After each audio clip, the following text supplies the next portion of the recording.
wabarakatuh. Selamat pagi. Assalamualaikum warahmatullahi wabarakatuh. Pagi dan pagi. Aduh. Tamarati apa kabar? Terus gitu. Maria Segaf kan? Gitu. Tadi barusan nyebut Lupa sama saya. Enggak. Arif Fadil. Jangan sebut Philip Yonaso ya. Oh tidak dong, kan beda ya kan? Kalau Philip Apa?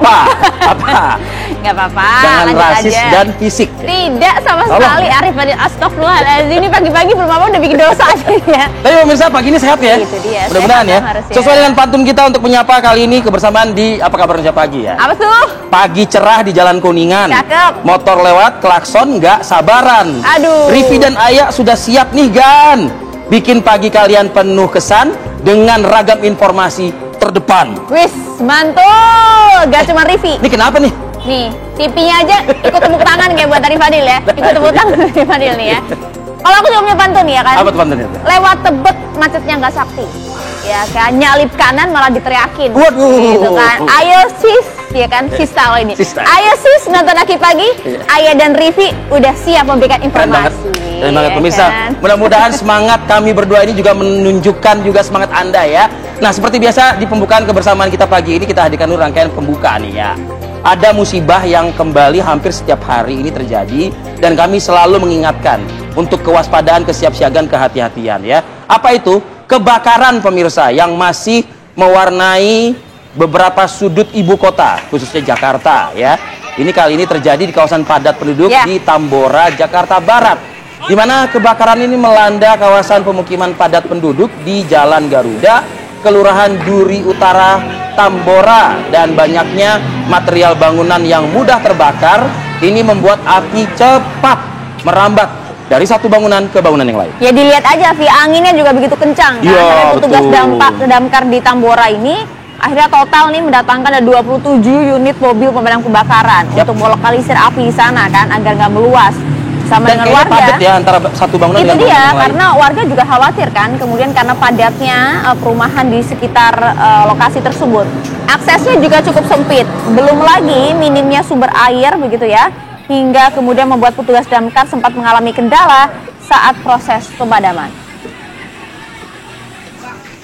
Warga sekitar juga tampaknya gotong royong membantu para damkar gitu ya untuk dalam proses pendinginan. Belum ada rincian resmi sebenarnya berapa sih total kerugiannya, tapi kalau bisa ditaksir sih ratusan juta lebih itu sih, karena Ya, kan banyak betul. bangunan ya, nggak cuma satu bangunan saja. Ya, kebakaran sepertinya tidak hanya di ibu kota ya. Juga ada tapi beberapa kalau- wilayah di tanah air. Betul, dan bahkan juga salah satunya ini ada di wilayah Jawa Timur kan. Kalau kita lihat pemirsa, rumah semi permanen yang terbuat dari papan kayu di Magetan, Jawa Timur pun ini juga hangus terbakar. Seorang kakek yang menderita stroke tewas Innalillahi. di dalam kebakaran tersebut. Kalau kita lihat pemirsa, video amatir milik warga ini yang menggambarkan bagaimana api membakar rumah milik Paulus Emanuah, kakek 67 tahun di Kecamatan Mauspati, Kabupaten Magetan pada Senin malam. Jadi diketahui ya, korban ini baru bisa dievakuasi petugas gabungan setelah memakan waktu 3 jam proses pemadaman. Korban dievakuasi ke kamar mayat RSUD Saidiman Magetan untuk keperluan visum dan identifikasi. Kobaran api sempat cukup cepat membesar begitu, membakar seluruh bangunan rumah semi permanen yang bisa kita lihat terbuat dari papan kayu, dan tentu dengan sangat mudah ini menyambar dari satu ruangan ke ruangan yang lain. Pemirsa, kami akan mengajak Anda untuk bergeser ke wilayah Jawa Barat. Jawa Barat. Tadi Jawa Timur. Jawa Barat. Di Jawa Mohon maaf, Barat saya ini juga. konsentrasi terganggu karena ada penampakan tadi barusan. Astagfirullahaladzim. Karena Vi, kalau kita lihat di Padalarang ini juga cukup merihatinkan sebenarnya ya, kebakaran hebat bahkan menghanguskan pabrik resleting di Jalan Raya Padalarang, Kertabulia, Kabupaten Bandung Barat pada Senin malam kemarin. Jadi petugas kebakaran, kalau kita lihat kan upaya cukup besar untuk memadamkan api di sana. Belum lagi sebenarnya kalau dilihat kencangnya angin, terus banyaknya material yang mudah terbakar, membuat tentunya apa ya, kesulitan begitu ya bagi para pemadam kebakaran untuk bisa melokalisir api. Jadi ini yang dibakar ini adalah gudang produksi dan penyimpanan bahan baku resleting, ya kan? Jadi bisa dibayangin dalam kurun waktu 1-2 bulan ke depan mungkin produksi celana tanpa resleting kayaknya mungkin. Karena resletingnya hangus terbakar. Ya mau dimengerti aja lah kalau kayak gitu kan Ya. ya, karena kan kejadiannya seperti ini begitu ya. Jadi mohon maaf ya kalau bisa jual celana nggak ada resleting. Dijual terpisah. Kami turut prihatin atas peristiwa yang terjadi di Padalarang ini. Semoga bisa segera menjadi pelajaran buat semuanya. Betul sekali. Oke, yang ini bukanlah satu hal yang bisa menjadi viral, datang melihat dari dekat gitu, karena perlu kehati-hatian Apa ya. tuh? Warga seputaran Pelaju Palembang ini dihebohkan ya dengan munculnya api dari sela-sela selokan rumah. Jadi kobaran api ini diduga berasal dari bocornya pipa saluran gas alam ya. Bahaya ini berarti nih. Ya itu makanya kan kalau di Indonesia itu kan kecenderungannya apa? Kalau ada yang viral, rame-rame datang gitu memadati lokasi gitu Oh kan. ini jangan, nggak bisa nih kalau yang ini gitu kan. Karena gas alam itu kan murni dari perut bumi ya gitu ya. Betul, karena kalau dilihat dari rekaman yang sempat viral sih ya, Vi, ya, kejadian ini warga panik seketika, bahkan juga berusaha untuk memadamkan api dengan alat seadanya kan, kalau warga kan nggak punya alat-alat khusus ya. Tapi api pun kemudian juga baru bisa dipadamkan setelah salah satu warga ini membawa alat pemadam api ringan atau APAR ya, yang mereka miliki. Namun hingga saat ini sebenarnya kita masih menantikan ya, apa sih pernyataan resmi dari pihak terkait gitu loh, tentang dugaan kebocoran gas alam di rumah warga ini. Betul, dan perlu juga segera ditanggulangi, jangan sampai ada kejadian-kejadian yang kemudian membahayakan nyawa khususnya masyarakat. Oke, kita bergeser. Ayah, dari masih di Sumatera ini ya, dari Palembang kita bergerak naik ke atas tuh. Ya kan? Ke Medan. Ke tempatnya Rivi nih. Tempat saya. Kalau tempatnya Rivi, kalau Medan memang tempatnya Rivi, tapi ini bukan perilakunya Rifadil ya kan. Nah, kalau kita lihat nih soalnya diduga karena dendam lama, Vi, tawuran antar pemuda ini kembali terjadi di Kota Medan. Aksi tawuran antar pemuda ini memang kalau kata warga sekitar warlock gitu ya, ini sudah sering terjadi dan juga bahkan memakan korban jiwa. Belum diketahui apa penyebab dari aksi tawuran yang terjadi kali ini, tapi diketahui ya, ini tawuran menggunakan batu, senjata tajam, dan anak panah yang bahkan sudah dimodifikasi loh ya. Dan emang bukan pertama kali ini kejadian seperti ini. Nah, dampak dari kejadian ini, salah satu pemuda ini tewas terkena hantaman senjata tajam saat sedang duduk santai di depan rumahnya. Sementara juga ada seorang wanita warga Jalan Tanggul ini juga terkena tembak di bagian kaki saat lawan terkena tembak. Waduh, tawurannya pakai senjata api gitu. Nah, itu dia tadi kan bawahnya ngeri-ngeri juga tuh kan, semuanya dimodifikasi tuh. Jadi terlalu niat gitu, maksudnya niatnya untuk hal yang positif gak apa-apa gitu loh. Mungkin ini semua Jangan pihak ya. Kalau di Medan tuh namanya ada istilahnya tuh kepling, kepala lingkungan. Lalu juga ada RW kayak gitu-gitu ya, ada juga camat, lurah. Nah, ini perlu turun nih untuk mendamaikan ya kan. Mungkin cari solusi lah ya. Daripada mungkin bikin dendam lama, mungkin dibikin lagi cinta lama bersemi kembali gitu. Oh, aduh, cintanya siapa tuh masalahnya kan? Ya, mungkin salah satu warga ada yang cinta sama warga tetangga gitu. Tapi di Medan paling tidak harus cari solusi bersama ya, agar ini nggak lagi-lagi terulang meresahkan warga di sana. Sepakat ya. Arif Fadil. Kalau gitu kita geser dikit yuk ke tempatnya Ayu Ting Ting. Nah, nggak dikit banget Medan. Medan ke Depok loh. Kalau di Depok ini pemirsa, informasi ya, ada pembongkaran bangunan liar di jalur gas Jalan Juanda dari Depok, Jawa Barat berlangsung ricuh kali ini. Jadi sejumlah warga yang menempati bangunan liar di jalur gas jalan tersebut kemudian menolak mengosongkan tempat mereka. Warga meminta waktu tambahan untuk bisa memindahkan barang-barang milik warga. Tapi kalau dilihat Satpol PP juga datang nolak juga permintaan tersebut, nggak bisa katanya ya, karena petugas menilai bahwa telah melayangkan surat peringatan bahkan hingga 3 kali kepada para penghuni di sana. Di jalur gas Jalan Juanda Depok, Jawa Barat terdapat 79 bangunan liar yang sebagian besar digunakan untuk tempat usaha. Pemkot Depok menyatakan selain faktor keselamatan, keberadaan bangunan liar ini juga dinilai mengganggu estetika dan fungsi lahan yang ada. Kalau udah dikasih peringatan 3 kali sih ya emang nggak bisa negosiasi ya harusnya ya. Oke, kita geser lagi yuk, Vi. Oke, ini ada juga informasi seorang sopir taksi daring atau online di Kota Palangkaraya, Kalimantan Tengah ini diduga dianiaya oleh 4 orang tak dikenal. Nama sang sopir ini Rico Januario.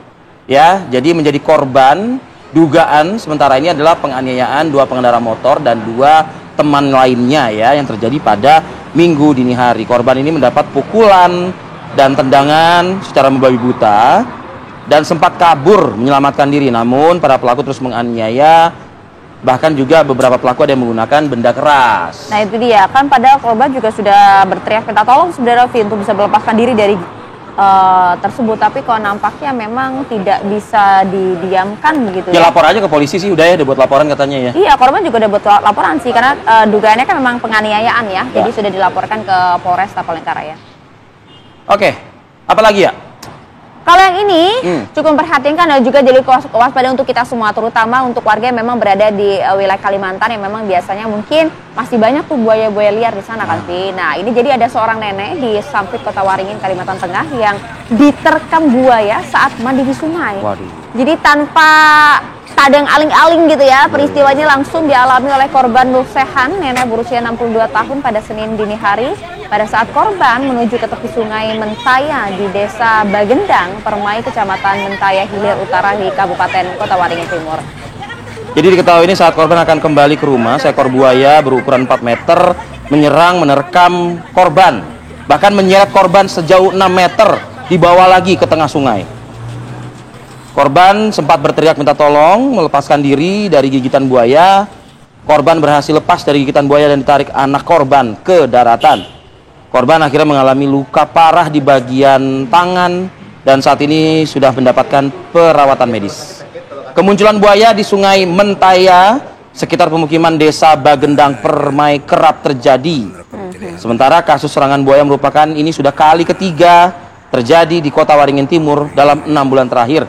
Bahkan 1 orang dikabarkan meninggal dunia. Nah itu dia, makanya jadi kewaspadaan untuk kita semua, terutama untuk di wilayah daerah-daerah memang banyak sekali buaya di sana. Harusnya sih pihak-pihak terkait, instansi terkait sudah turun tangan sini, karena nggak bisa lagi ditangani oleh warga kalau hal semacam ini kan. Oke pemirsa, ini masih terkait dengan keberadaan buaya ya, dianggap meresahkan dan mengancam keselamatan warga. Seekor buaya 3 meter akhirnya berhasil ditangkap oleh warga saat menampakkan diri di sebuah sungai di Kelurahan Bataraguru, Kota Bau-Bau, Sulawesi Tenggara. Yang Anda saksikan adalah detik-detik penangkapan buaya sepanjang 3 meter ini juga viral di media sosial. Dalam video amatir terlihat ya sejumlah warga berusaha menarik buaya dari sungai yang sudah dalam kondisi lemas usai terkena anak panah pada bagian kepala. Ya karena ya Pak, karena kan aku udah bilang kan ini meresahkan kami gitu, bahkan mengancam keselamatan warga yang memang kebanyakan dari mereka ini aktivitas ya Vi di wilayah sungai. Jadi warga akhirnya memutuskan untuk membunuh buaya malang itu dan kemudian menguburnya di sebuah lahan kebun di tepi sungai. Tapi sebelumnya Balai Konservasi Sumber Daya Alam daerah setempat memang sudah memasang papan peringatan begitu ya terkait dengan keberadaan buaya di lokasi tersebut ya. Kalau di lokasi ini, di tempat kami mengabarkan juga sebenarnya juga ada buaya juga yang juga mengancam warga. Salah satunya tuh bernama Arif Fadil ya, buaya darat. Oh, bukan ya. Udah tobat ya? Kalau ini buaya udah tobat. Kalau ini buaya udah tobat ya? Tapi informasi juga tambahan gitu. Ini katanya juga ditombak atau bunuh oleh warga karena buaya ini banyak juga mengganggu warga, terutama para wanita lajang. Kalau itu kan buaya darat yang tadi saya sebutkan, yang berada di sebelah saya, tapi alhamdulillah sudah tobat ya saat ini. Ayah, sebelum kita kemana-mana diskusinya, kita istirahat dulu sebentar ya. Boleh. Sudah 6.45 ya, saatnya kita istirahat sejenak. Ya yuk, kita agak minum dulu ya, tadi krocos ngegas mulu gitu kan. Kalau gitu kami jeda dulu pemirsa, kami masih punya beragam informasi viral lain untuk Anda, termasuk juga nih ya. Lolos semifinal. Garuda di dadaku gitu kan. Skuad Garuda Muda yang memastikan langkah ke semifinal setelah di laga terakhir grup A bermain imbang tanpa gol melawan Malaysia. Saat lagi untuk Anda.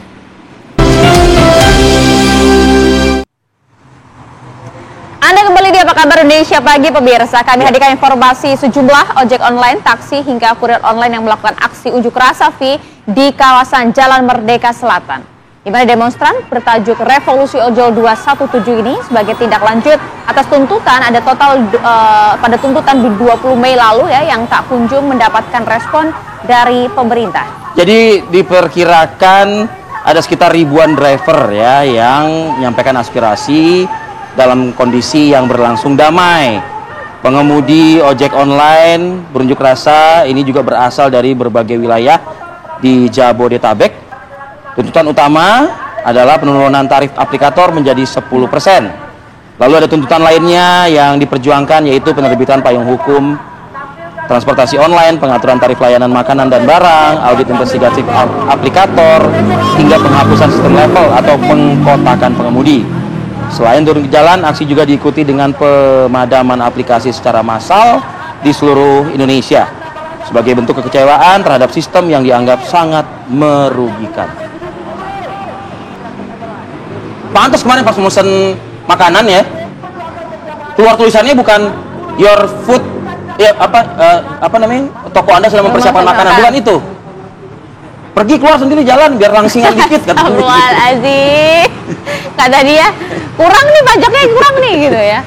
Tapi kalau kita lihat kan itu kan siang hari kemarin ya, di modelnya ya. Ini tapi kalau kita lihat TV, kalau kita geser dikit gitu ya, di wilayah Cipinang nih, tepatnya di inspeksi. Ada kegiatan apa ya? Itu dia, digelar di Lapas Kelas 1 Cipinang, ada inspeksi mendadak setelah terbongkar ya prostitusi online yang dikendalikan oleh seorang narapidana. Berani-beraninya ini ya. Tar dulu. Bentar nih. Narkoba biasanya kan dikendalikan dari lapas ya. Ini prostitusi online, Vi.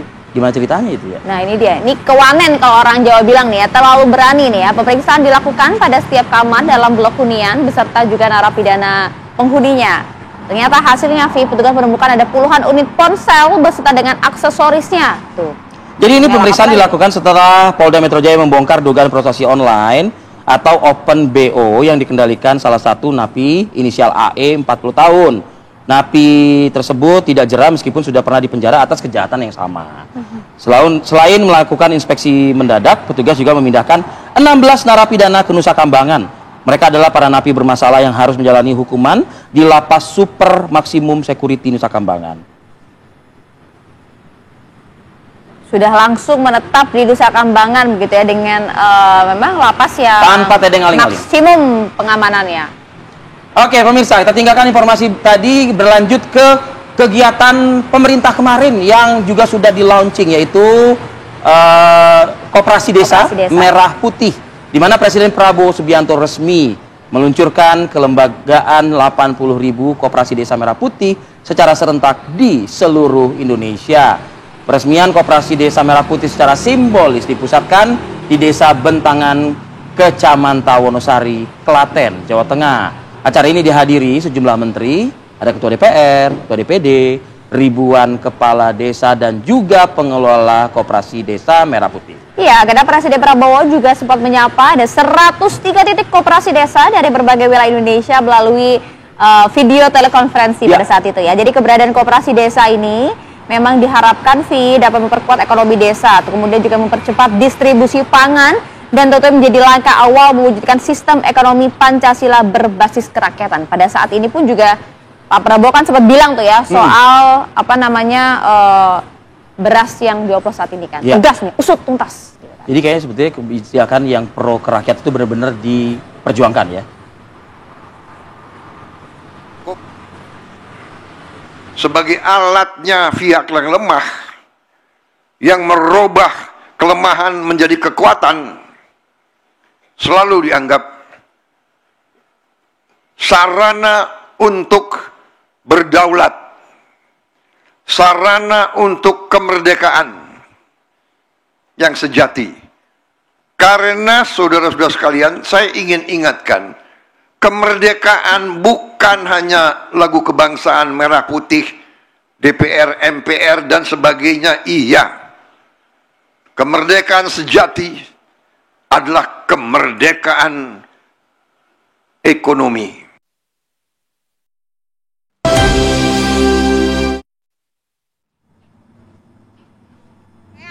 Anda kembali di Apa Kabar Indonesia Pagi, pemirsa. Seorang pengendara sepeda motor tewas tertabrak kereta di pintu perlintasan swadaya Jalan Pintu Air Petamburan, Tanah Abang, Jakarta Pusat pada Senin malam kemarin.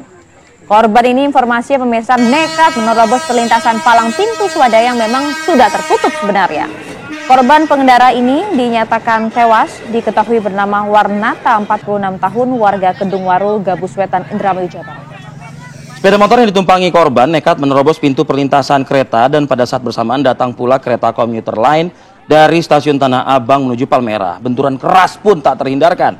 Korban beserta sepeda motor terpental sejauh 50 meter. Korban tewas di lokasi kejadian dengan kondisi mengenaskan dan sepeda motor rusak berat.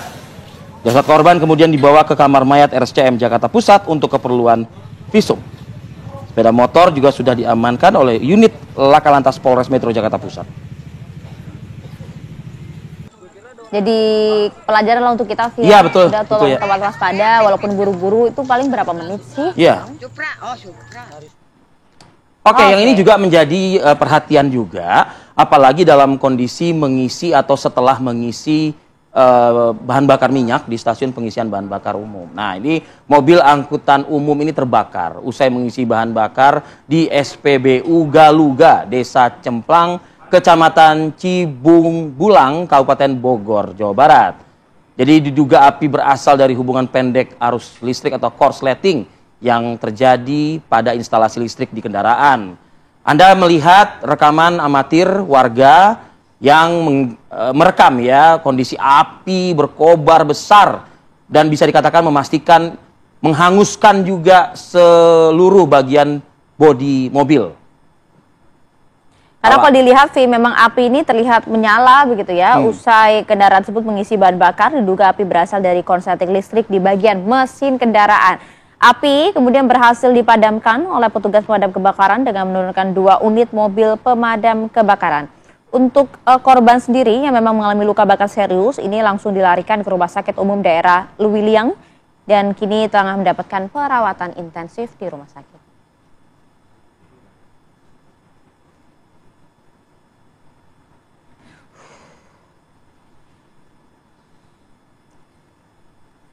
Oke, yang ini bisa dikatakan cukup sadis, pemirsa juga kita mendengarnya. Ini informasi pemirsa dari wilayah Kalimantan Selatan, di mana ada seorang istri di Desa Parabasan di Kabupaten Banjar. Ini nekat, memenggal kepala suaminya sendiri.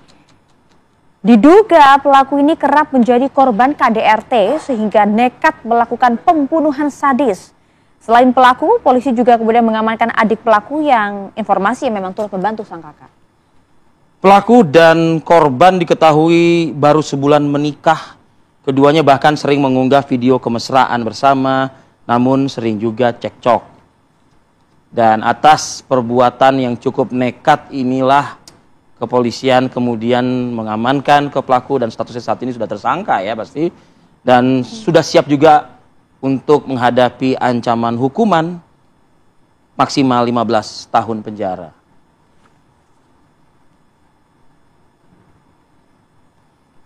Itu tinggalkan informasi dari Kabupaten Banjar, Kalimantan Selatan. Kita ajak Anda bergeser ke wilayah Jawa.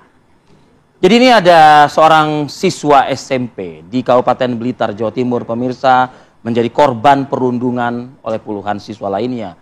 Hingga korban ini mengalami trauma mental, bahkan juga tak sedikit mengalami luka di bagian fisik. Jadi video perundungan siswa SMP Negeri 3 Doko, Blitar ini viral. Dan diketahui korban inisialnya W, usianya 12 tahun, siswa baru. Berarti ini tengah mengikuti masa pengenalan lingkungan sekolah atau MPLS ya di sekolahnya.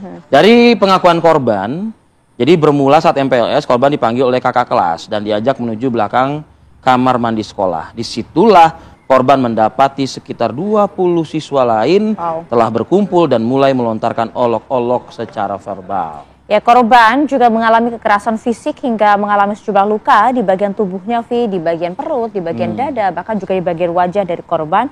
Meski telah dilakukan mediasi sebenarnya antara orang tua korban dan pelaku, namun korban ini tetap melaporkan peristiwa ini ke Unit Perlindungan Perempuan dan Anak Satreskrim Polres Blitar. Informasi terakhir ya, kita coba ingin update informasi ini ya. Kita konfirmasi yuk. Betul, seperti apa? Karena proses mediasi juga masih terus dilakukan sebenarnya upaya-upaya ini untuk kemudian mengingat bahwa ini kan korban dan juga pelaku kan masih di bawah umur ya? Iya, enggak begini, saya percaya semua segala sesuatu bisa diselesaikan secara musyawarah gitu. Tapi kalau ada luka mental, luka fisik dan juga mental yang juga drop, ya ini apa cukup dengan perdamaian begitu saja? Nah, itu kita tanyakan langsung saja ya, update informasinya sejauh ini seperti apa dan juga bagaimana langkah proses hukum ke depan yang akan diambil. Sudah tersambung melalui sambungan Zoom bersama kami ada Kasat Reskrim Polres Blitar, ada AKP Momon Suito Pratomo. Selamat pagi, Pak Kasat. Selamat pagi, Mas Ari dan Mbak Maria. Selamat pagi. Ya. Ya. Selamat pagi. Pak Kasat, sebenarnya update terakhir hingga saat ini seperti apa? Betul tidak mediasi ini gagal diupayakan berkali-kali? Jadi gini, perlu kami sampaikan tentang kronologis kejadian daripada peristiwa kekerasan terhadap anak ini. Jadi berawal itu kejadian pada hari Jumat tanggal 18 Juli 2025, sekira pukul 08.00 WIB. Saat itu korban berada di kelas, kemudian dipanggil oleh kakak kelasnya dan diajak di belakang kamar mandi lingkungan sekolah. Kemudian di sana sudah ada beberapa temannya. Langsung dari siswa tersebut kurang lebih sebanyak 20 orang melakukan aksi kekerasan dengan cara menendang, memukul korban, yang mengakibatkan korban ini mengalami luka pada tangan, kemudian merasakan sakit pada kepala dan dada. Nah, kemudian sore harinya untuk korban ini menyampaikan kepada orang tuanya. Kemudian pagi harinya orang tua datang ke sekolah, yang jadi mediasi dengan melibatkan kepala sekolah, kemudian orang tua, baik anak pelaku maupun dari Babinsa atau Babinsa. Dan terjadilah viral terhadap kejadian tersebut. Dengan adanya kejadian tersebut, ya, dengan kejadian tersebut, yang kami jelaskan, pihak Polres Blitar dalam hal ini Satreskrim langsung merespon cepat untuk melaksanakan olah TKP, melakukan pemeriksaan terhadap para saksi termasuk orang tua korban maupun korban, melaksanakan terhadap korban, kemudian melakukan koordinasi dengan unit pelindungan perempuan dan anak Kabupaten Blitar, Dinsos, bahkan Dinas Pendidikan maupun dari Bapas. Nah, baik, terima kasih. Saat ini Pak Kasat, kita tetap melaksanakan proses kaitannya dengan perkara tersebut yang sudah dilakukan penyidikan oleh rekan-rekan penyidik. Demikian. Ya, Pak Kasat, kalau tadi dari penjelasan Pak Kasat kan mengatakan sudah berkumpul orang-orang tersebut, beberapa orang yang kemudian melakukan tindakan kekerasan. Alasan apa mereka melakukan tindak kekerasan, juga tindakan kekerasan verbal terhadap korban ini? Alasannya apa? Perlu kami jelaskan bahwa para anak pelaku ini, anak ini melakukan kekerasan karena sebelumnya korban ini sering membuli daripada para anak pelaku ini, sehingga ini adalah aksi balas dendam. Jadi sebab akibat, jadi korban melakukan bullying terlebih dahulu kepada teman pelaku. Betul, padahal notabene Pak, kan korban anak baru ya? Ya, betul. Jadi itu terdapat kata beberapa temannya, kemudian hal tersebut oleh para korban ini dilaporkan oleh kakak kelasnya, sehingga beramai-ramailah yang pernah menjadi korban bullying oleh korban ini melakukan juga kaitannya dengan aksi kekerasan tersebut. Oke. Artinya untuk saat ini akankah kemudian ada langkah proses hukum ke depan dan akan seperti apa? Atau didamaikan saja, mengingat ya korban juga mulai duluan sih gitu kan. Jadi begini, untuk kita juga akan memperhatikan hal tersebut, namun kita tetap mengacu dalam aturan tentang penanganan anak ini, mengacu dalam undang-undang sistem peradilan anak. Jadi yang diatur di dalam Undang-Undang Nomor 11 Tahun 2012. Artinya proses hukum tetap berlanjut ya, berjalan ya Pak Kasat ya? Ya, masih tetap berjalan. Ya, kita melaksanakan proses ini sesuai dengan ketentuan secara prosedur. Ya, proses hukum yang tetap berjalan ini apakah yang mengacu kepada video yang viral ini, yang notabene korban maksud kami penganiayaan, ada juga kekerasan verbal terhadap korban ini, atau juga kasus yang sebelumnya, yang mana korban melakukan bullying juga? Ya jelas nanti proses penyidikannya ini kita fakta-faktakan kasus tersebut. Ya, kasus tersebut mendasari daripada keterangan saksi, kemudian alat bukti terkait tindak pidana yang dilakukan. Oke. Paling tidak kita masih akan menunggu nanti akan seperti apa kelanjutan dari proses ini, dan saat ini memang sudah diambil alih ditangani oleh Polres Blitar Jawa Timur. Terima kasih ya Pak Kasat sudah mengambil alih segera Pak. Ya. Assalamualaikum. Mungkin ada satu kami ini boleh menyampaikan juga. Kami mungkin menghimbau bahwa kekerasan terhadap kekerasan terhadap anak ini di lingkungan sekolah adalah tindakan yang tidak bisa dibenarkan ya dalam bentuk apapun. Itu kami ya meminta agar seluruh pihak baik guru maupun orang tua maupun siswa saling mengingatkan. Karena anak yang melakukan kekerasan ini berisiko tinggi tindak pidana kekerasan terkait pelanggaran hukum. Oke, sudah diingatkan ya oleh Pak Kasat ya bahwa ini menjadi perhatian penting. Terima kasih banyak AKP Memon Suito Pratomo atas waktunya bersama kami di Apa Kabar Indonesia Pagi. Assalamualaikum. Selamat bertugas kembali Pak. Stop bullying, stop kekerasan terhadap sesama anak gitu ya ibaratnya. Nah itu dia, jangan kemudian melakukan sebuah kekerasan secara terbuka gitu ya. Siap-siap aja langsung tuh yang viral itu tuh yang melakukan kekerasan terhadap korban itu kakak kelas atau kelas 7 hingga kelas 9. Jadi akumulasi dari beberapa siswa, bayangkan. Nah, kalau dari penjelasan Pak Kasat, korban ini sebelumnya membuli teman dari si pelaku-pelaku itu. Nah, nampaknya di luar sekolah junior membuli senior gitu. Agak lain ini. Agak lain. Kalau yang ini agak lain nggak, Vi? Yang ini, Vi? Ini menarik nih ya. Ayah mancing ke saya, tapi saya komentarnya usai jeda dulu aja. Aduh, kita akan lihat tadi bagaimanakah kiprah PSI Partai Super Terbuka yang kemudian mengundang berbagai reaksi dari warganet. Sesaat lagi kami bahas diskusinya di Apa Kabar Indonesia Pagi. Agak lain nggak nih? Lain ini.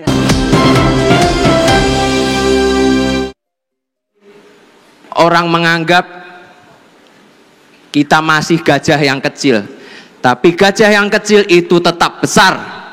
Jadi lihat nanti.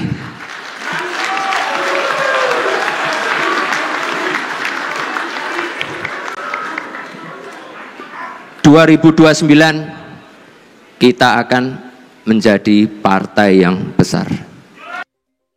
Full mendukung PSI.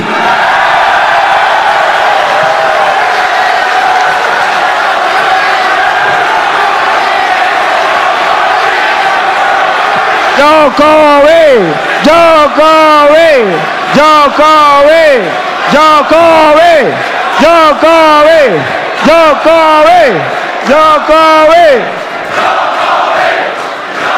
Oleh sebab itu, saya akan bekerja keras untuk PSI. Lambang ilmu pengetahuan. Artinya PSI adalah partai cerdas.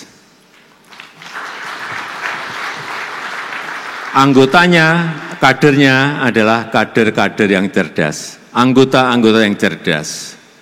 Gajah juga melambangkan, setahu saya, melambangkan selain ilmu pengetahuan juga kebijakan. Tapi yang paling penting, gajah itu kuat dan besar. Gajah melambangkan ilmu pengetahuan dan gajah itu kuat. Kalau misalnya ada ijazah. Walaupun juga ini ada suara-suara halus datang di studio kita karena belum disorot orangnya tapi orangnya sudah bicara. Langsung aja kita kenalin ya, langsung aja sudah hadir. Ada Bang Yan Kurniawan dari Senior Analis Drone Emprit. Selamat pagi Bang Yan. Oh pagi, udah masuk. Padahal tadi Bang Yan, saya mau cicat dulu sama dia nih. Oh iya. Tapi Bang Yan sudah ngomong jadi ya udah langsung aja. Ada Bang Yan udah nggak sabar kan ingin ngomong netizen kan gitu kalau netizen ya. Ini mewakili netizen kan. Memang suka nggak sabaran, tapi di sampingnya juga sudah ada bunda kita yang cantik jelita, ada Prof. Lely Aryani, analis komunikasi politik dari LSBR. Selamat pagi. Selamat pagi, Prof. Selamat pagi. Assalamualaikum warahmatullahi wabarakatuh. Ya Rifi dan Bang Yan. Selamat pagi juga ya Bang Yan. Kan dengan Rifi kan dia biasanya kan lalamu indah baso di kandang kudo. Diganti di kandang gajah. Dan juga sudah tersambung melalui sambungan Zoom bersama KBD Juru Bicara PSI Aryo Bimo. Selamat pagi, Mas. Selamat pagi, Mas Bimo. Indonesia, apa kabar Indonesia? Halo, selamat pagi. Selamat ya, sudah tuntas tas melangsungkan Kongres PSI. Akhirnya udah bisa tenang sekarang ya. Dengan konsep terbuka. Waduh, luar biasa. Saya ingin, Prof dan juga Bang Yan, saya ingin ke Mas Bimo terlebih dahulu. Mas Bimo, saya ada satu pertanyaannya bentuknya pantun ini ya. Ya, gajah duduk di taman safari, ngisep mawar sambil ngelamun pagi. Kongres PSI cepat sekali tanpa basa-basi. Katanya partai terbuka, kok Kaisang lagi? Coba tolong dijelaskan. Langsung, dijawab langsung. Alhamdulillah, terima kasih atas ucapan selamatnya. Karena apa? Karena memang kemarin melalui proses yang terbuka juga sebenarnya, PSI alhamdulillah telah memilih ketua umum baru, meskipun yang terpilih Mas Kaisang lagi, tapi cara-caranya sudah sama sekali baru dan sudah diaudit ya, artinya e-voting yang kami lakukan kemarin juga melalui proses audit IT dan semuanya dilakukan tanpa ada rekayasa sama sekali. Jadi kemarin sudah terpilih Mas Kaisang dengan perolehan suara sekitar 65%, 62. Jadi itu yang merupakan kehendak dari para kader, satu suara, satu kader, satu suara gitu ya. Jadi itu yang bisa saya sampaikan. Sayang sekali belum mempersiapkan pantun. Tenang aja, santai aja Mas Bimo, ya kan. Cuman pertanyaannya kemudian begini Mas Bimo, saya sedikit mungkin mundur sejenak ya, mungkin bisa dikatakan 1 pekan sebelum pemilu raya ini oleh PSI ini berlangsung. Ada pesaing kuat namanya Bro Ron ya, Bro Ron. Itu kalau nggak salah perbedaannya cukup jauh begitu dengan Kaisang di media 10 sampai 13 Juli begitu ya. Nah, tapi kok tiba-tiba, wah, langsung melesat begitu. Nah, ini kan pertanyaan-tanya, ini terbukanya gimana? Apalagi tadi Anda mengatakan ada audit IT juga. Ini boleh dong di-share informasi ke kita, siapa yang mengaudit, siapa yang memilih begitu? Baik, ini audit IT-nya independen dan itu sudah ada di berita juga. Saya kebetulan lupa ininya nama tapi auditornya itu independen dan sudah disiapkan kemarin melalui berita. Nah, tapi yang perlu ditegaskan, kalau saya melihatnya, saya juga sebagai kader gitu ya, dan kemarin itu persaingan memang ketat. Kalau dari sisi popularitas, Bro Ron ini juga cukup populer di masyarakat ya, karena gebrakan-gebrakannya akhir-akhir ini. Namun dari sisi partai tentunya orang tidak akan menutup mata. Semua kader tahu bahwa PSI itu memang sangat-sangat diselamatkan oleh hadirnya Mas Kaisang ketika tahun 2023 kita menghadapi pemilu dengan elektabilitas yang masih di bawah 1%.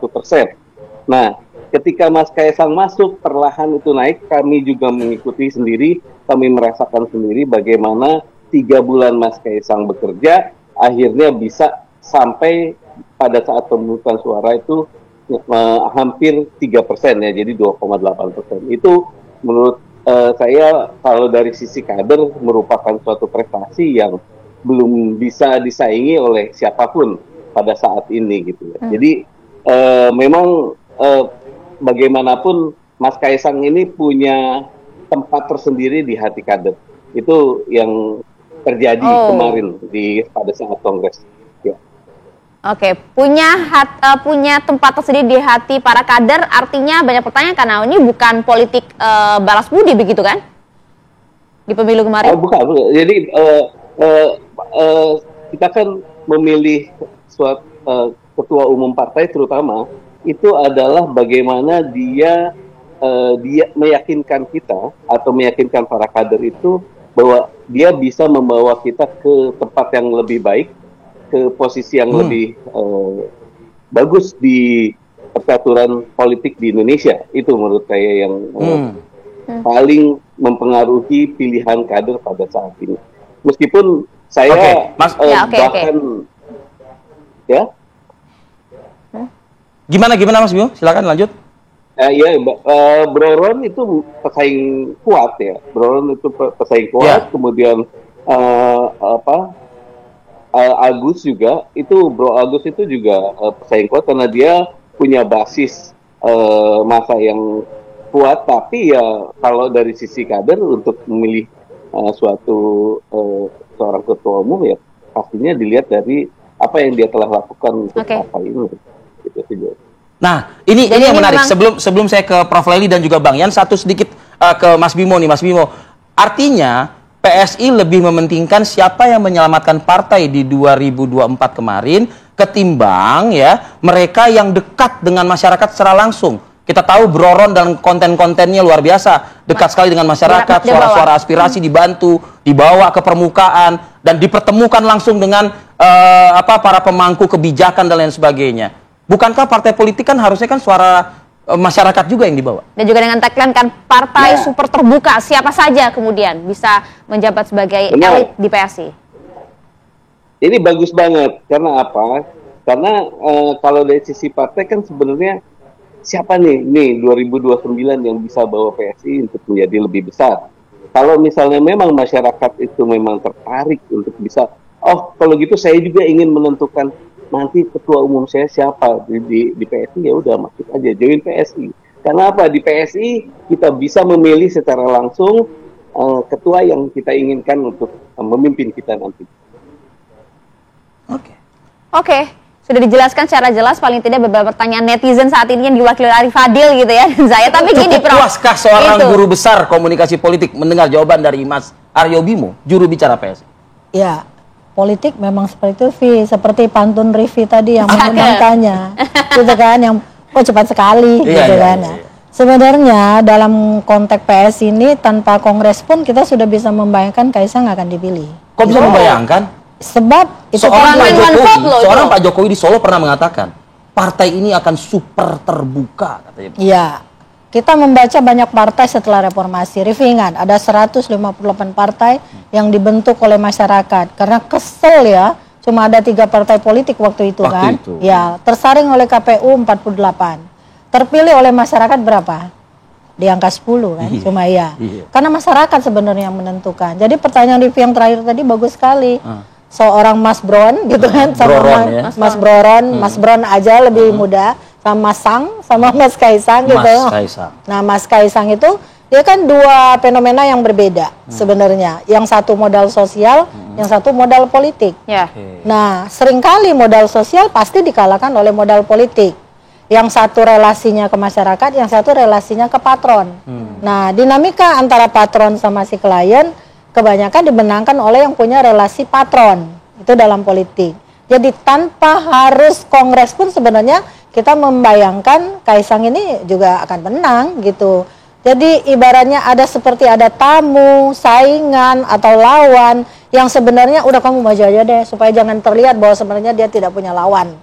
Nah, artinya sudah sejak awal ini memang ini hanya formalitas saja gitu, Prof. Saya kira hanya formalitas, meskipun PSI pasti membantahnya, tapi kita membaca situasi ini saya juga dengan Rivi ngobrolin politik sudah 15 tahun di sini gitu kan. Inilah orang yang suka membaca tiap berkomunikasi dengan saya ketika saya on air nih. Perkembangan partai mulai dari Wisma Nusantara peralihan antara Pak SBY waktu itu juga kita membacanya dari Bu Mega ke Pak SBY pun demikian. Ini yang bisa kita katakan bahwa sebenarnya Kaisang dianggap layak dalam segala hal bagi PSI, udah patronnya. Jadi dia layak dianggap dalam segala hal, meskipun katakanlah. Jadi apa yang tujuannya, Prof? Nah, dengan satu yang terbuka ini tujuannya apa? Apa sih partai yang tidak terbuka? PAN misalnya. Terbukanya apa maksudnya? Apakah bisa menerima? Waktu itu PAN kalau nggak salah identik dengan Muhammadiyah, lambangnya matahari. Orang berpikirnya ini partai Islam gitu ya. Tapi yang terpilih menjadi anggota dewan siapa? Seorang Alvin Lee Ling Viao, yang notabene adalah seorang yang bukan Islam. Dan dia populer pada saat itu, yang muncul di TV juga dia terus artinya. Tapi kan tidak ada stigma dan juga tagline terbuka gitu loh. Kalau ini kan jelas di PKS perubahannya dari Partai Keadilan saja menjadi Partai Keadilan Sejahtera gitu. Jadi sebelumnya juga ada perbedaan secara signifikan yang bisa dibaca. Kenapa mereka membuka diri? Kenapa mereka merubah tagline-nya? Sebab mereka ingin semuanya seperti terbuka. Tapi kalau situasinya seperti ini, antara terbuka dan tertutup, sama dengan sistem pemilihan kita. Berarti masih ada tertutup juga, Anda melihat itu, Prof? Ya. Kira-kira itu kritik saya, Mas. Formalitas saja katanya Mas Aryo nih terbukanya, Mas. Ya, terbukanya dalam hal apa gitu loh. Oke, bukan apa dalam silakan. pemilihan saja.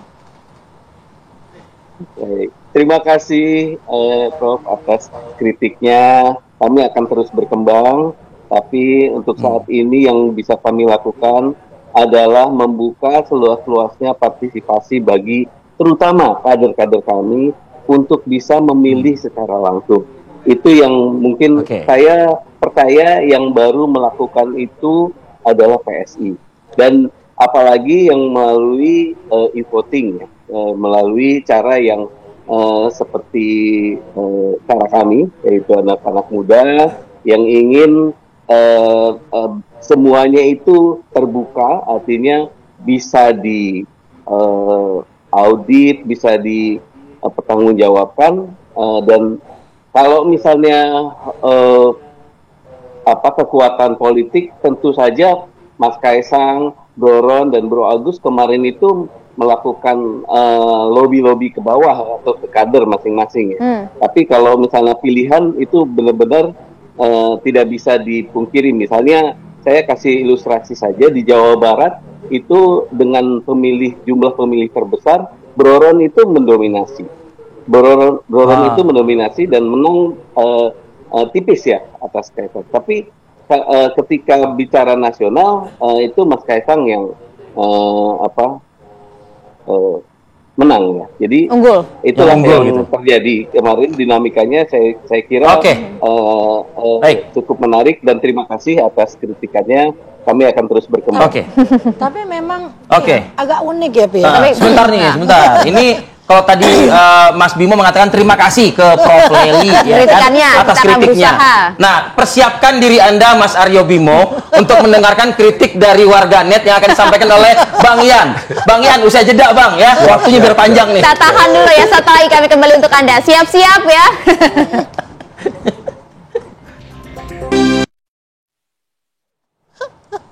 Ya, Anda kembali di Apa Kabar Indonesia Pagi. Tadi sebelum mulai gitu ya, Prof Lely keluarin semua ya, kata netizen, keluarin semua. Udah maksudnya Ayah gini, sebelum mulai Mas Bimo, tadi Prof Lely dan Bang Yan, ini kita ngejulit bareng di sini. Gitu. Kan seperti pepatah mengatakan kan, maha benar netizen dengan segala kejulitannya. Ya. Bang Yan, gitu Bang Yan. Menyikapi kongres Bang Yan, apa yang menjadi perbincangan warganet? Ramai loh di warganet kan? Jadi gini, terbagi ya Twitter. Ini ada karakter dari X atau Twitter, terus Instagram, terus TikTok. Gitu. Terus banyak komentar negatif, nyinyir, bin jahat lah, macam-macam. Anda mengatakan banyak itu maksudnya lebih dominan. Lebih dominan negatifnya itu ada di Twitter gitu. Contoh misalkan tadi ijazah itu yang berkembang di Twitter, ijazah gajah itu yang berkembang di Twitter adalah ijazah tidak ada ijazah. Nggak ada kepanjangan ijazah. dari... karena dengan kasus yang juga sedang marak saat ini. Iya. Beda sama Instagram. Instagram apa? Gajah itu lebih ijazah itu lebih rendah. Yang paling penting adalah ijab sah. Agak beda dikit. Itu karakter. Kalau TikTok? Nah, kalau TikTok dia lebih netral. Ini yang menarik. TikTok itu lebih netral. Padahal TikTok itu sumbernya anak-anak muda cari informasi politik itu rata-rata di TikTok. Itu hati-hati. Makanya jangan sampai juga para hatersnya PSI, Pak Jokowi itu asik di tanda kutip di dunianya sendiri. Kalau Facebook? Tapi ada data-data yang dibawa nggak? Kita lihat. Slide-nya dong tolong disiapin ya. Nah, pertama itu apa yang akan Anda fokus bicarakan apa nih soal? Pertama sentimen dulu. Sentimen sebetulnya kami ngambil data selama 1 bulan terakhir ya dari 22 Juli. Boleh sambil di roll ya ininya datanya. Sampai sekarang 21 Juli, cut off-nya kemarin. Ya, sentimen positif itu tinggi, 58%. Wow, lumayan ya itu 58%. Nah, yang menarik gini, Tingginya tingginya itu karena pertama PSI itu relatif tidak mau konflik. Coba sebulan terakhir ya isu terkait Kongres PSI itu sepi. Karena lagi nyiapin kongres besar ini loh. Enggak, karena menghindari konflik. Oke. Iya, interpretasi kami menghindari konflik. Ya, yang paling tinggi dalam 1 bulan terakhir adalah isu ijazah palsu Pak Jokowi. Terus kedua isu pemakzulan Gibran. Gitu. Terus yang kedua, kenapa positifnya tinggi? Di hari terakhir itu ada Pak Prabowo, ada Pak Jokowi yang mengendorse PSI. Begitu. Nah, itu dengan hadir di kongres itu. Dengan hadir di kongres itu. Dan Pak Prabowo, kita tahu jejak digital dulu ya. Haters kuatnya Pak Prabowo dengan kejulitannya itu adalah PSI. Tapi kemudian dengan kehadiran 2019 dan sekarang itu dibalik dan itu jadi sentimen positif. Gitu. Terus satu hal lagi yang menarik adalah di karakter dari 3 kanal tersebut. Nah ini kita lihat di situ. Boleh full screen dulu boleh coba. Coba kita lihat full screen. Gitu. Itu kan data 1 bulan tuh. Dari 22 Juni sampai 21. Ya, itu relatif media online ya, terus kanal medsos itu kecil beritanya atau percakapannya juga kecil. Yang tinggi itu? Yang tinggi itu pada saat akhir. Pada penutupan kongres, ada banyak beberapa poin yang bikin media itu pidatonya Kaisang dan Pak Jokowi semua rata-rata itu menarik. Pertama itu kehadiran Pak Prabowo. Pak Prabowo pantun di situ. Pak Prabowo menunjukkan kedekatannya dengan Grace Natali. Begitu. Itu dari sisi Pak Prabowo. Terus dari Pak Jokowi juga. Pak Jokowi bilang bahwa saya akan sekuat tenaga untuk PSI. Bekerja keras. Walaupun di medsos keluarnya adalah sen kiri belok kanan, kurang lebih kayak gitu. Kan selalu medsos ya? Medsos ini tenan ini. Nah, terus selanjutnya adalah sisi gajahnya yang tadi. Gajah tadi itu punya wow effect. Orang yang tadinya nggak tahu jadi tahu gitu. Makanya interpretasinya macam-macam. Ya, PSI sudah mengeluarkan interpretasinya sendiri. Dia mungkin pakai pendekatan filsafatnya, semiotikanya seperti apa. Tapi netizen juga dengan kreativitasnya masing-masing. Contohnya? Contohnya gini, kepalanya mendongak ke atas, gajah tersebut bukan ke bawah. Berarti dia fokusnya pada kekuasaan bukan pada rakyat. Itu kata netizen. Di Twitter. Di Twitter. Terus ada belalai. Belalai itu menunjukkan bahwa partai ini siap menyedot, katanya begitu. Menyedot apa? Menyedot kekayaan alam Indonesia. Waduh, kata netizen. Kata netizen. Ini buktinya di sini saya siap kalau dikritik salahkan ini. Ada buktinya. Ada buktinya. Itu contoh-contoh narasi netizen di media sosial. Tapi kalau narasi positifnya seperti apa? Kalau narasi positif itu lebih baik. TikTok misalnya kan? Ya, kalau di TikTok jadi gini. Ada yang menarik dan itu saya temui di beberapa isu. Isu pemakzulan Gibran, isu ijazah palsu Pak Jokowi, itu selalu didominasi negatifnya di kanal X. Nah ini nih ya kita bisa lihat ya, gitu. Terus yang kedua adalah di TikTok itu relatif diksinya positif semua, baik yang pro terhadap PSI, baik yang pro terhadap Jokowi maupun yang kontranya. Contoh narasinya? Contoh narasinya kita bisa lihat nanti itu hanya Jokowi aja, Roy Suryo ada aja gitu. Harusnya kan hashtag Jokowi penipu misalkan gitu ya. Ini enggak Jokowi aja. Dan kalau kita klik itu bahasanya bahasa positif. Artinya ini menunjukkan bahwa kalau di TikTok ya pesan yang masuk adalah pesan yang sifatnya kolaboratif bukan kompetitif. Begitu. Berbeda. Kutub Utara, Kutub Selatan sama Twitter ya? Iya, ini termasuk salah satu karakter dari perbedaan gen, gitu. Mereka gen anak-anak baru, yang orang bilang ini itu sebenarnya masyarakat aslinya digitalnya Indonesia itu di situ. Gen Z. Gen Z-nya di situ. Artinya sebenarnya isu-isu ini juga mayoritas yang kemakan isu ini di media sosial netizennya kalangan apa sih? Gen Z, Gen Alpha atau milenial? Jadi gini, setiap segmen tuh punya ketertarikan sendiri terhadap politik. Gitu. Yang menarik gini, dulu tuh orang melihat atau mencari informasi itu di media massa. Sekarang enggak, di medsos dan media massa. Malah media massa tuh ada kanal medsosnya. Sekarang itu. Artinya kita juga harus rubah nih pola-pola komunikasi sampai akhirnya publik itu tertarik sama kita. Nah, bagaimana dengan Gen Z? Gen Z itu nggak suka dengan ribut-ribut. gitu. Gen Z ketika mereka mau mengkritik itu mereka ngebully. Makanya hati-hati tadi. Mas Arief itu benar tadi. Hati-hati dengan bulian gajah itu. Buat X laku, tapi buat TikTok bisa jadi itu menaikkan popularitas, bikin orang jadi simpati. Begitu. Coba lihat kelakuan ponakan kita deh.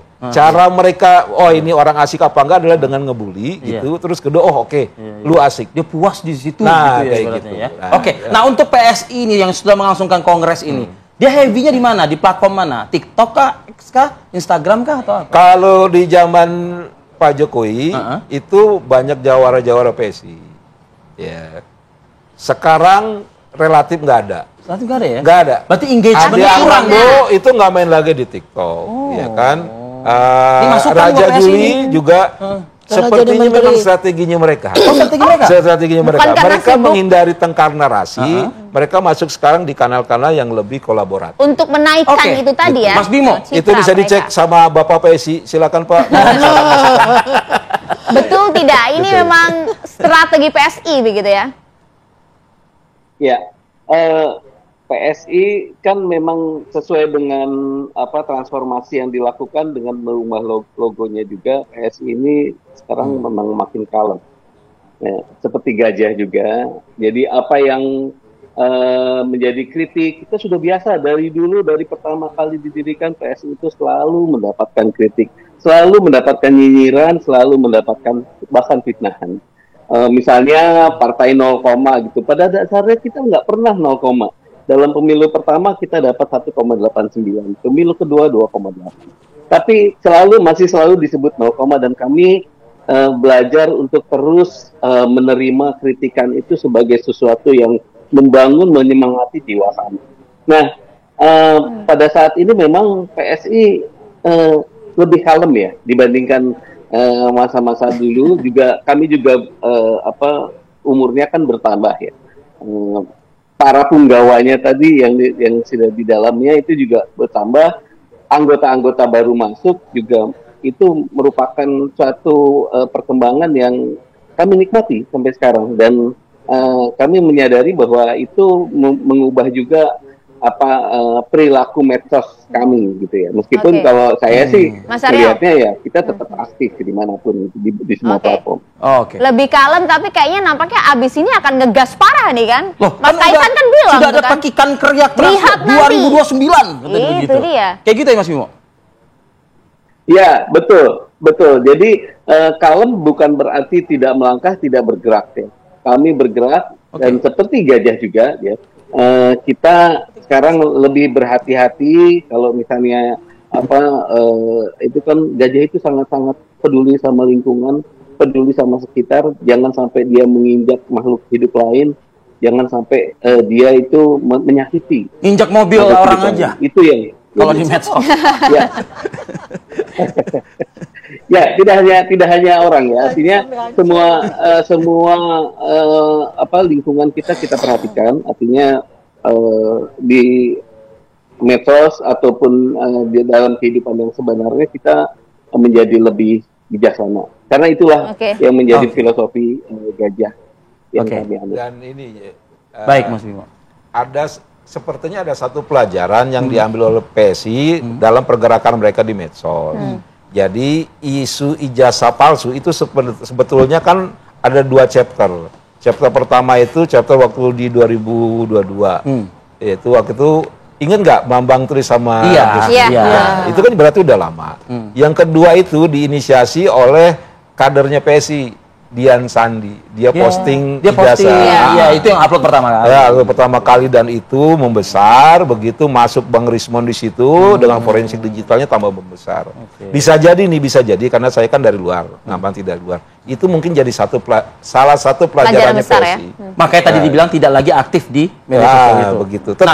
Tetap ada tapi tidak signifikan. Nah, bagaimana cara dia? Ini mungkin ke Prof. Eli, tapi mungkin bagian juga punya analisa sendiri. Bagaimana caranya membuktikan dan memproofkan gitu ucapan Mas Kaisang 2029 gajah ini akan besar. Mungkin bisa jadi tidak aktif di media sosial, ya kan? Aktif di media sosial tapi tidak tidak masuk engage kan?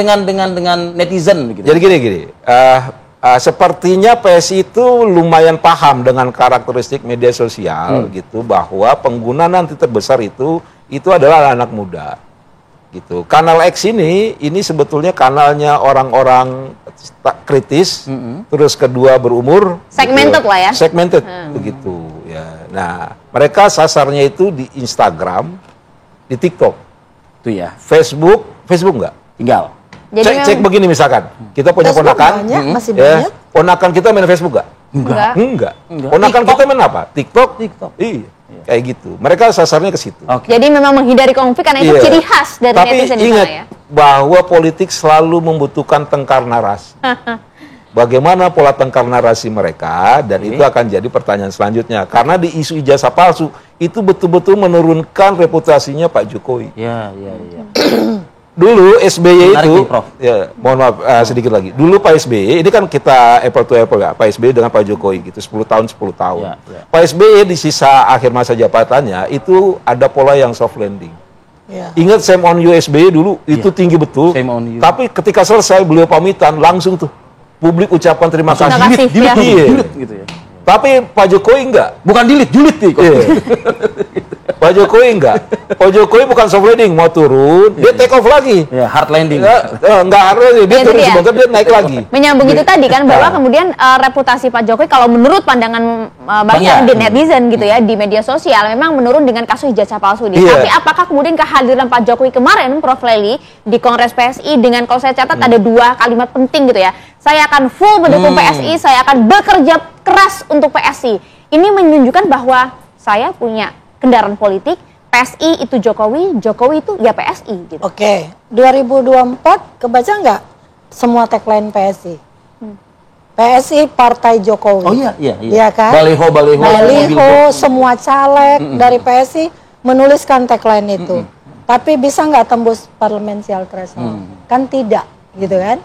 Artinya tidak ada signifikansi antara simbol Jokowi pada PSI. Nah, sekarang simbolnya gajah. Tadi Riffi mengatakan dengan harapan gajahnya akan besar. Kalau begitu kenapa nggak sekarang? Mas Kaisang. Iya. Mas Kaisang kan ragu juga untuk menjawab, bukan tugas saya katanya untuk menjelaskan itu. Tapi para kader di sini ya. Katanya, iya kata dia seharusnya kan tugas ketua umum yang menjelaskan itu kan. Dari sini saja sudah ada problem sebenarnya pada kepemimpinan. Padahal gajah itu dengan kepemimpinan ada simbol yang melekat. Kalau Riffi mengatakan akan besar, kenapa nggak sekalian lambangnya gajah besar saja? Satu, pertama, gajah itu kan dengan berbagai kategori yang melekat di tubuhnya. Misalnya dia punya dia besar, karena dia besar dia bisa melindungi. Tapi kalau dia gajah kecil maka dia minta perlindungan. Itu satu.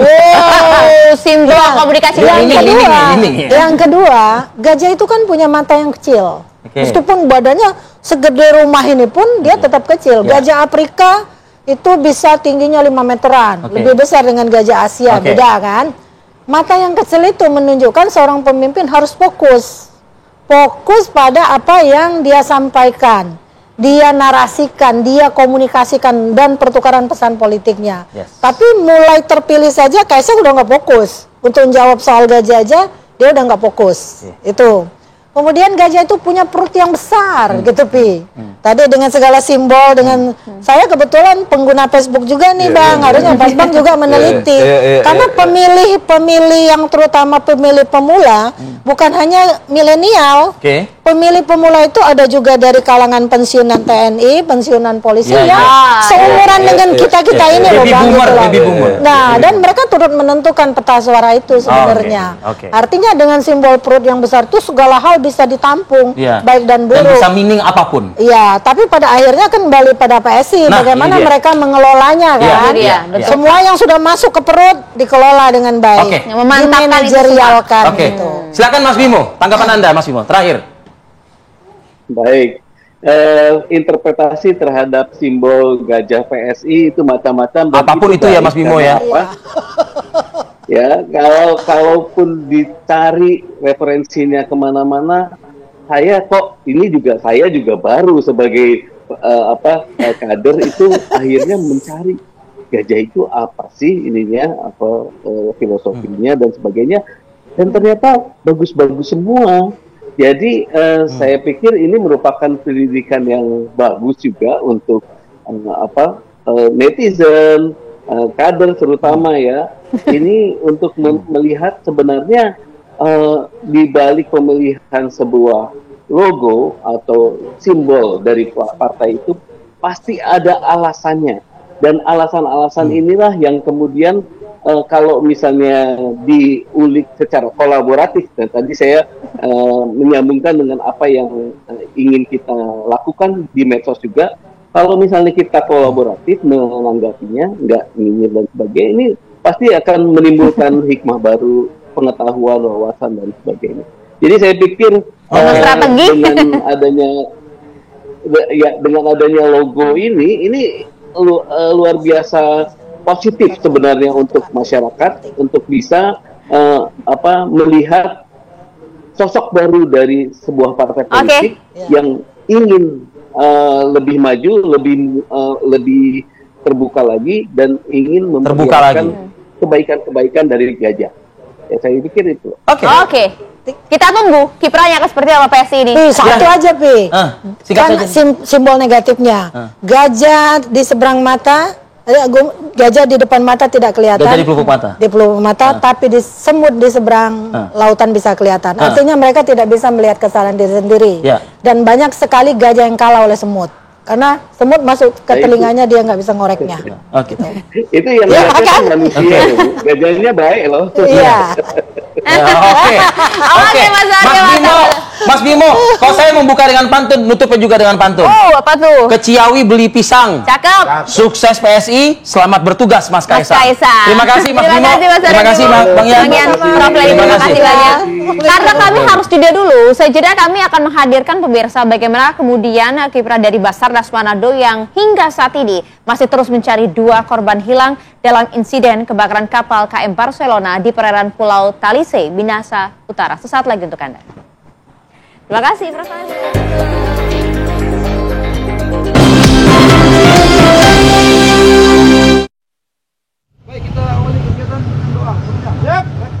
Anda masih menyaksikan kami di Apa Kabar Indonesia Pagi. Pemirsa, 2 kapal milik Basarnas dan TNI Angkatan Laut dikerahkan untuk mencari 2 korban yang dilaporkan hilang dalam insiden kebakaran kapal pada Minggu siang. Kedua korban yaitu Levi Alba dan Hamen saat ini masih dalam pencarian tim SAR gabungan.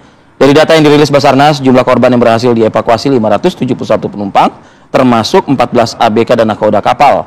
3 diantaranya meninggal dunia, 57 orang luka ringan, sementara 2 orang masih dalam pencarian.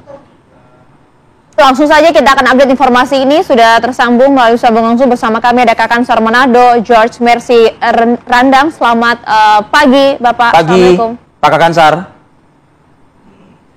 Pagi, Pak. Pagi. Baik, Pak Kakansar. Sebenarnya proses pencarian hingga saat ini seperti apa?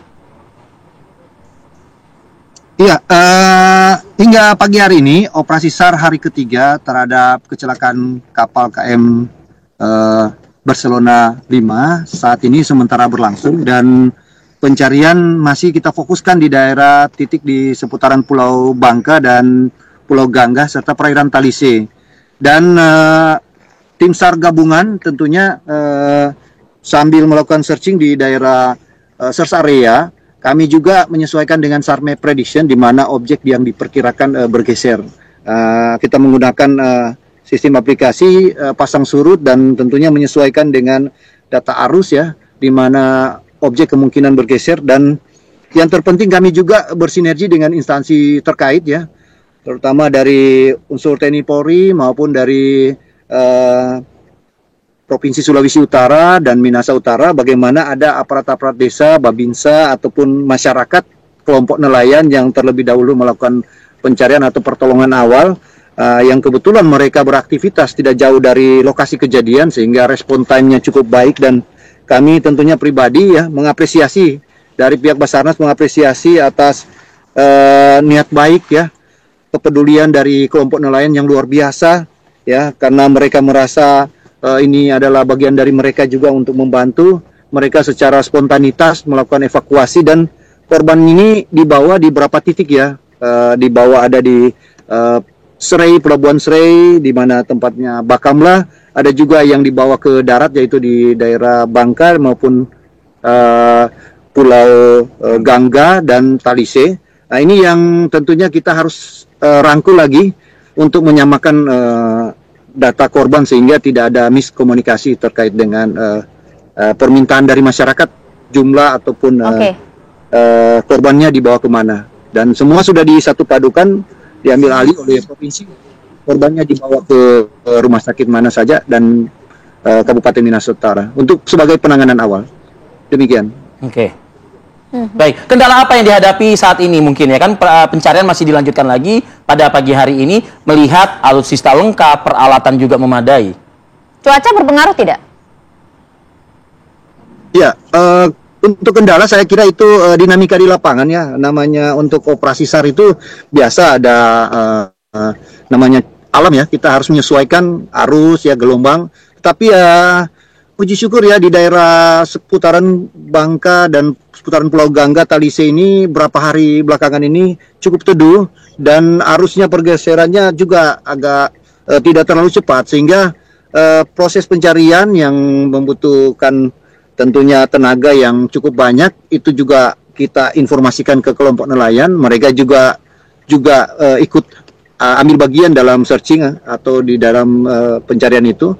Dan yang mungkin kendala kedua ya kita coba akomodir lagi yang membuat laporan itu. Ada keluarganya di titik A, di titik B.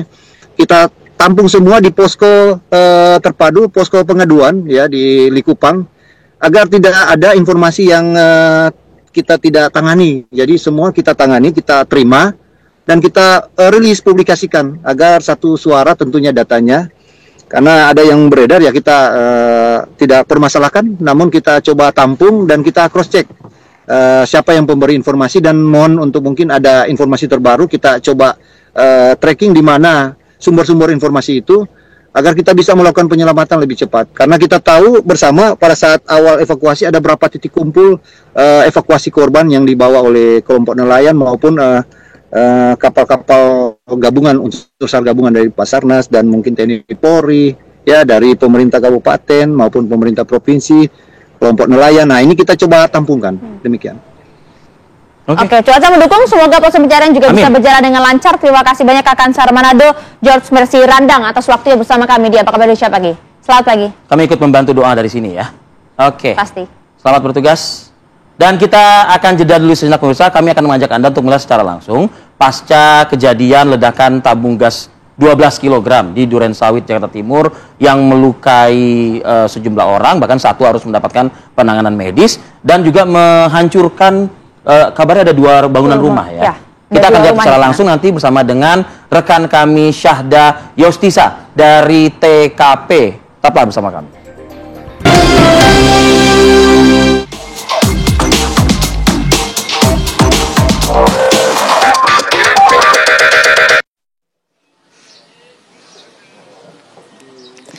Baik, selamat pagi. Terima kasih pemirsa, Anda masih bersama kami. Tepatnya saya Syahda Yostiza. Saat ini sedang berada di TKP di mana terdapat ledakan yang diduga berasal dari tabung gas LPG 12 kg tentunya di Jalan Wijaya Kusuma 2, tepatnya di Gang 7. Dan kalau bisa saya gambarkan situasi terkini di lokasi, bahwasanya banyak sekali puing-puing dari akibat ledakan yang terjadi ini berserakan tepatnya di halaman rumah. Dan saat ini juga pemilik kontrakan dan juga warga sekitar masih saling bahu-membahu membantu untuk membersihkan puing-puing. Situasi terkini untuk di rumah kontrakan yang memang terjadi ledakan yang cukup dahsyat ini, di bagian luar kami lihat memang sudah ada terpal besar yang menutupi bagian bangunan. Kemudian juga di bagian luarnya dipasangi garis polisi supaya memang masih bisa terus dilakukan olah TKP dari pihak kepolisian. Dan ini juru kamera saya, Yohanes Billy, ini sedang mengintip dari balik terpal bagaimana bisa digambarkan kondisi mengenai ledakan yang terjadi, bahwasannya di dalam rumah ini terlihat hancur total pemirsa. Banyak sekali puing-puing seperti dinding bangunan, kemudian alat-alat rumah tangga yang berserakan akibat dari ledakan gas 12 kg yang memang ini berdasarkan warga sekitar ledakannya cukup dahsyat dan juga besar sekali. Dan beberapa juga seperti bagian atas rumah yang hancur jatuh ke bawah. Ini bisa terlihat hancur sekali. Dan situasi terkini kami akan bertanya kepada warga yang juga sekaligus merupakan korban, karena kondisinya pada saat itu yang bersangkutan sedang berada di lokasi dan mengontrak tepatnya di lantai 2. Nah, saat ini saya sedang bersama dengan Mas Hanafi. Silahkan Mas, boleh merapat ke saya. Halo, selamat pagi Mas Hanafi. Nah, Mas Hanafi ini kan sebagai salah satu korban, tadi kita sudah berdiskusi, mungkin bisa diceritakan kepada pemirsa TV One pada saat kejadian apa yang Mas ketahui saat itu. Aku aja pegang apa-apa. Oh ya. Jadi kronologi awalnya memang kita itu di waktu subuh sudah mencium ya aroma bau gas. Namun kita menyadari bahwa bau gas biasanya itu adalah gas akan habis. Namun setelah itu kita setelah dari masjid juga masih mencium bau gas, sehingga sampai pukul 7.28 itu terjadilah ledakan. Dan saya waktu itu posisi masih di atas, baru selesai mandi. Kemudian saya dengar ledakan langsung. Saya kira itu gempa bumi, tetapi lebih dahsyat dari gempa bumi. Nah, dan posisi saya di lantai 2 sama istri, dan kita kebingungan mau ngapain gitu kan, sehingga kita berusaha untuk turun semaksimal mungkin. Bagaimana caranya kita turun gitu untuk menyelamatkan diri kita dulu. Adapun yang terjadinya keledakan itu ada di lantai 1, yaitu memang ada seorang ibu-ibu tua, nenek-nenek yang ketika itu pengontrak juga. Jadi memang di kontrakan ini ada 4 pintu, 2 pintu di atas di lantai 2, 2 pintu di lantai 1. Nah, salah satu pintu di lantai 1 itu adalah pengontrak ibu-ibu atau nenek-nenek yang mana beliau sendirian tinggalnya. Sehingga mungkin beliau tidak mencium apa aroma dari gas tersebut. Dan mungkin karena hal itu tiba-tiba beliau sedang ingin memasak air dan terjadilah ledakan. Hingga akibat dari ledakan tersebut banyak puing-puing yang berpentalan atau terpelanting, sehingga pagar yang ada di kontrakan pun hingga terpelanting sampai 30 meter, sejauh 30 meter. Jadi seperti itu kronologinya. Nah, Mas, ini kan tadi Mas sempat sebutkan bahwasannya nampaknya ibu-ibu ini ibu korban ini yang berusia 74 tahun ini kan memasak air. Nah, ini bagaimana kemudian Mas bisa mengetahui kondisi demikian? Jadi setelah diselidiki ulang oleh pihak kepolisian, ternyata di kompor gas itu ada wadah untuk memasak air, dan dalam wadah itu ada air. Jadi kita simpulkan bahwa itu adalah saat ibu sedang ingin memasak air. Jadi ada percikan api sedikit pun itu mengakibatkan ledakan, karena gas yang tadinya bocor dari gas LPG 12 kg ini itu membuat ruangan penuh dengan gas, dan sirkulasi udara pun tidak terlalu besar, tidak terlalu banyak, ventilasi pun hanya kecil saja, sehingga itu yang menjadikan ledakan dahsyat karena gas sudah penuh dalam ruangan gitu. Nah, waktu pada saat hari kejadian kira-kira kondisi di rumah ini ada siapa saja, Mas? Kan tadi ada 4 pintu katanya. Apakah ada tetangga-tetangga lain yang memang pada saat itu ada di rumah pada saat terjadi ledakan? Jadi kondisi waktu itu yang ada di kontrakan saya sama istri di lantai 2, yang pintu sebelah saya itu di lantai 2 kebetulan keluarga atau pengontrak sudah pergi kerja. Adapun yang di lantai 1 itu ada nenek-nenek tadi, dan pintu yang sebelahnya, pengontrak sebelahnya itu sudah pergi juga untuk melakukan aktivitas yaitu kerja. Jadi, berarti pada saat kejadian hanya ada Mas Hanafi dan juga istri yang ada di rumah. Nah itu Mas, kan terjadi ledakan di lantai 1, itu cukup keras, cukup dahsyat. Saat itu reaksi Mas Hanafi seperti apa? Karena kan sempat mengintip katanya di bawah hancur lebur ya. Betul. Jadi kita tuh kebingungan karena kondisi udah hancur lebur, kita bingung mau turun gimana, khawatir juga bangunan yang di atas runtuh. Sehingga kita memberanikan diri, ya udah kita turun saja, saya sampaikan kepada istri, kita bismillah, kita coba turun ke bawah dengan izin Allah. Dan memang keadaan waktu itu ada asap juga karena ada api apinya tidak terlalu besar, tapi ada di bagian kipas angin itu, mungkin kena sambaran api tadi itulah. Jadi listrik pun sempat ada percikan juga, namun pihak PLN pun juga sempat datang untuk mematikan arus listrik tersebut. Sekarang Mas Hanafi berarti tinggalnya di mana?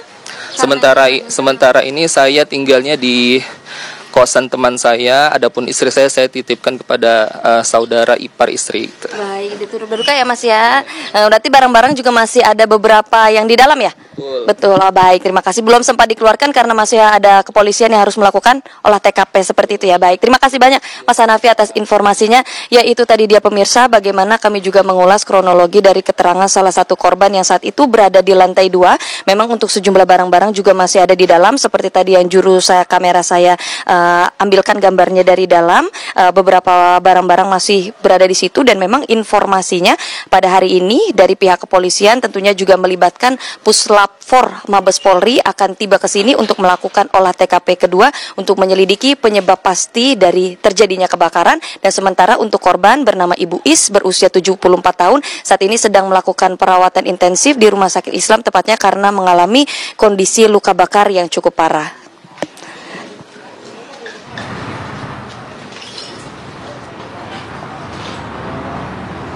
Baik, Syahda Yostiza, terima kasih laporan langsung Anda dari lokasi di kawasan Durensawit ya? Ya, Jakarta Timur.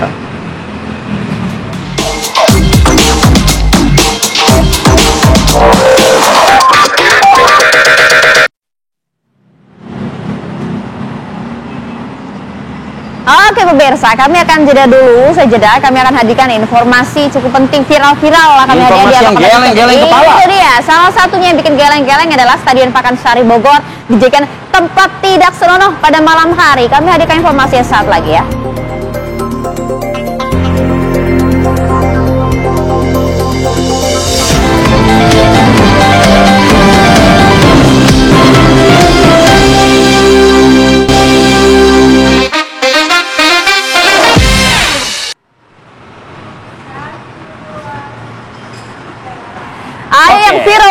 Yang viral yang kemudian bikin malu kalian semua yang melakukan kegiatan-kegiatan yang amoral di tempat publik. Salah satunya adalah nih viral di jagat maya, Stadion Pakansari Bogor dijadikan tempat tidak senonoh pada malam hari.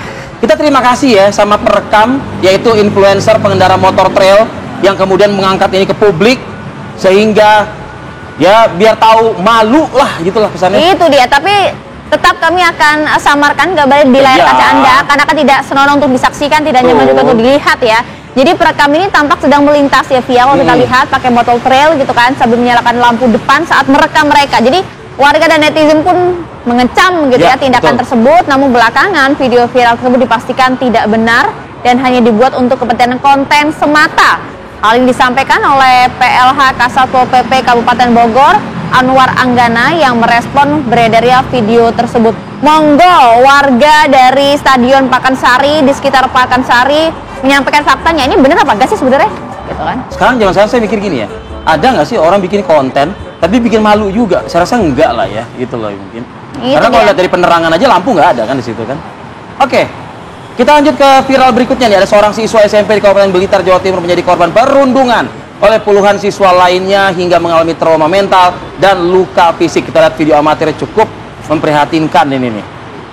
Jadi memang di video ini nampak begitu ya, ada satu siswa, anak baru gitu ya, baru kelas 7, kemudian mereka dipanggil oleh sejumlah seniornya menuju ke belakang kantin dan langsung pertama diolok-olok dulu diolok-olok dulu, kemudian ada bully verbal, kemudian ada salah satu anak kelas 8 yang melakukan kekerasan fisik dan diikuti oleh rekan-rekan. Tapi setelah kita konfirmasi ternyata kan memang ada kejadian sebelumnya pemicunya. Nah, ini yang menarik. Gitu, bahwa si korban ini juga melakukan hal serupa, bullying juga gitu ya, terhadap rekan dari para pelaku. Ya, jadi ibaratnya ini kemudian ada bentuk balas dendam tapi secara brutal begitu ya. Oke, lanjut kita ke viral berikutnya. Wah ini, Vi. Wah ini. Wadidaw ini, wadidaw. Jadi kendaraan supercar yang melintas dengan kecepatan super tinggi di ruas tol dalam kota. Langsung jangan main-main Anda. Berhentiin langsung ya oleh petugas patroli jalan raya Direktorat Lalu Lintas Polda Metro Jaya. Nah, ini dia videonya nih. Wow. Kok agak timpang ya yang depan sama yang belakang ini.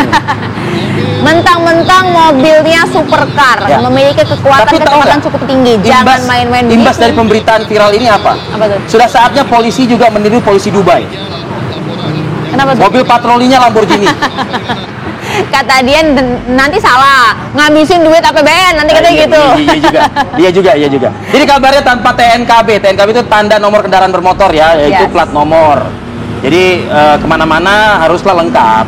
Seharusnya ada TNKB, ada STNK.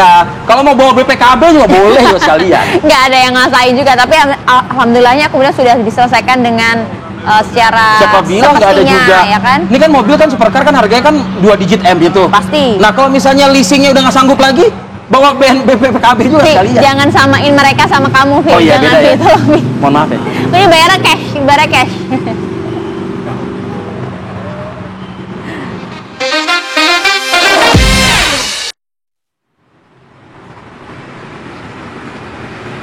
Jadi kalau misalnya mobil polisi kita memadai juga untuk mengejar mobil-mobil supercar, itu ibarat lagu, pemirsa. Apa tuh?